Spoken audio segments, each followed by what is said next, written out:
मूषिकवाहन मोदकहस्त चामरकर्ण विलम्बित सूत्र वामन रूप महेश्वर पुत्र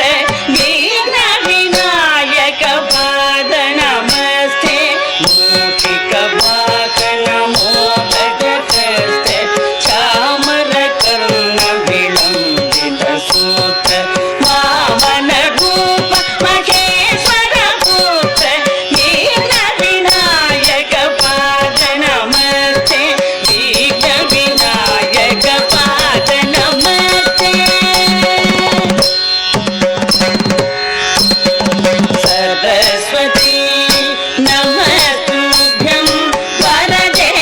कामरूपिणी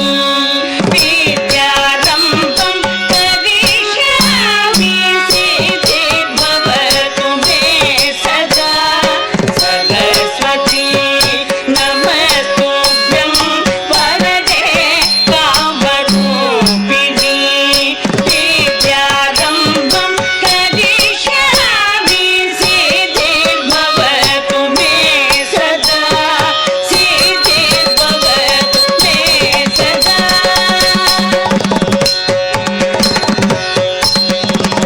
नमस्तेऽस्तु महामाये श्रीपीठे सुरपूजिते शङ्खचक्र गदाहस्ते महालक्ष्मी नमोस्तुते नमस्तेऽस्तु महामाये श्रीपीठे सुरपूजिते शङ्खचक्र गदाहस्ते महालक्ष्मी नमोस्तुते महालक्ष्मी नमोस्तुते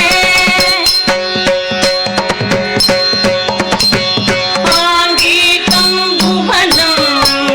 यस्य वाचिकं सर्ववाङ्मयम् आकार्यं चन्द्रताराधिपम् आकार्यं चन्द्रताराधिपं नमः सात्विकं शिवं शिवं शिवं शिवं शिवं शिवं शिवं शिवं शिवं शिवं शिवं शिवं शिवं शिवं शिवं शिवं शिवं शिवं शिवं for that. Girls, thanks a lot for a wonderful start.